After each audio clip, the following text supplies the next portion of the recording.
This kitchen utensil significantly changed the cooking and the taste in the dishes in the 18th century, and it is still present in almost all kitchens today. Back then, it was actually very easy to make. Today, let's take a look on the whisk. When it first appears in the history, how it was made, and how it changed the taste of recipe in the 18th century. The kitchen was very simple back then, with a few utensils and simple ingredients, but often a lot of time to cook.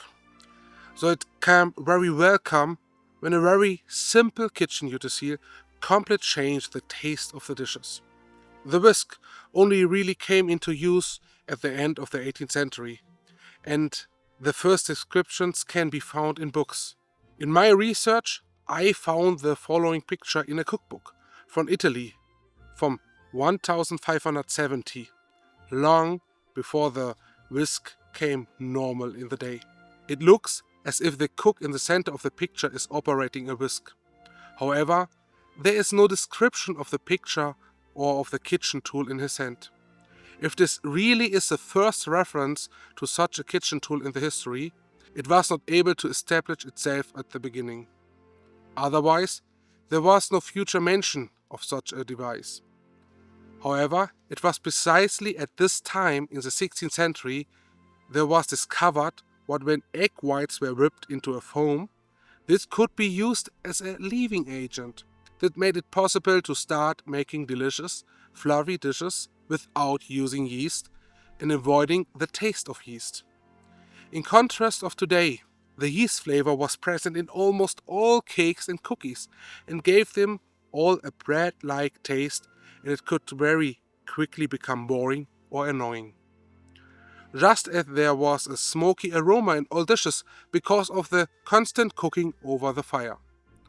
One was often tried to escape the family common flavors.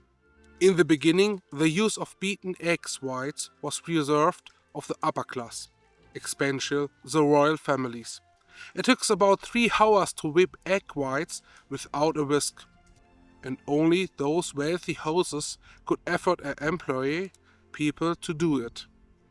But with the arrival of the whisk in the 18th century, it reduced the time significantly, and many recipes without yeast and egg whites instead appeared in cookbooks. The production process of the whisk itself could also change the taste of dish, and the type of wood used was crucial. What type of wood do you think is maybe interesting to test? Write it down below in the comments. The whisk also actually is super simple designed.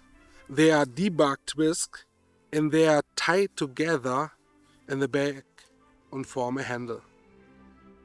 The wood itself was either birch, which is very neutral in taste, but there are various records that indicated that you should use fresh peach twigs that add a delicious flavor, fruity flavor, to the beaten eggs. To make a whisk, it is best to harvest the twigs directly from the tree in the spring, when the fresh juice is released. With peach branches, there is also because of the taste, but it's also important with the bark so that you can remove the bark from the twigs very easily. I choose birch because I have no chance to getting peach, but as soon as I have a chance, I will try it for the taste. If you have enough twigs, and you should collect more that you think that you need.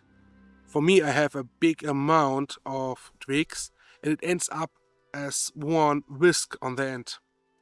Then, in the first step, I shortened my whisk a little, but a little longer than it should be in the end.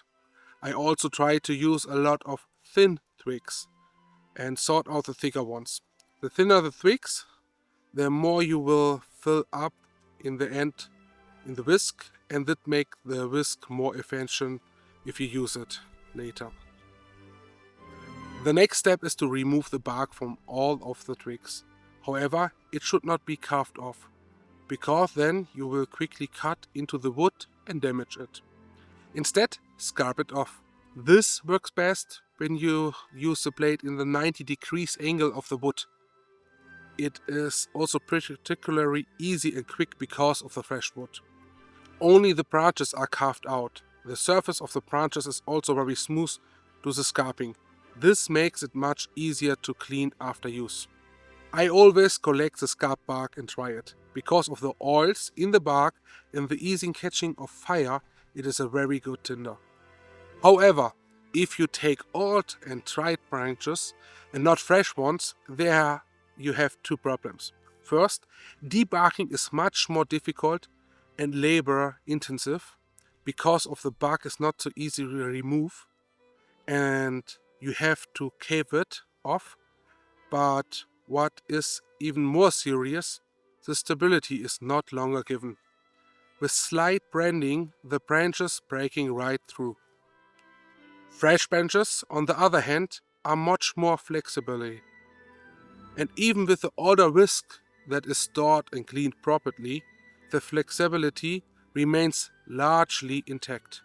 Before we get to the next step, if you are fascinated by this video and you want to see more videos like this, then subscribe this YouTube channel now.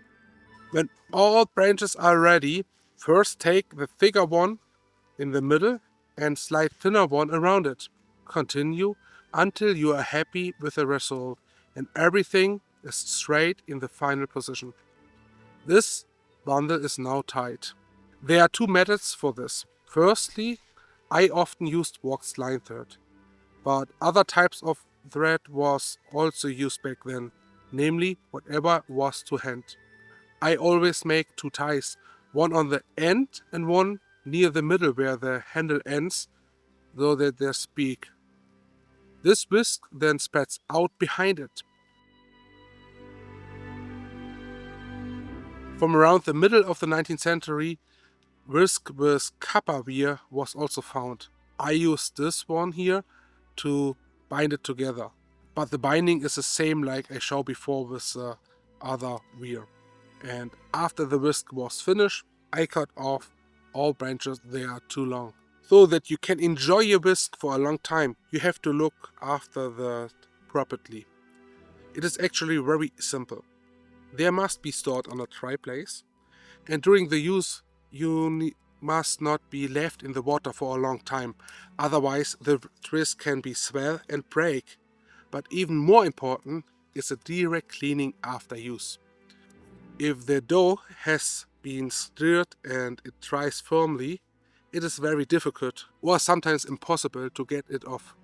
In the past, some housewives have only a kettle with water for cleaning on the fire, though that the kitchen tools can be cleaned very quickly, but if you pay attention to this, you can enjoy your whisk for a long time.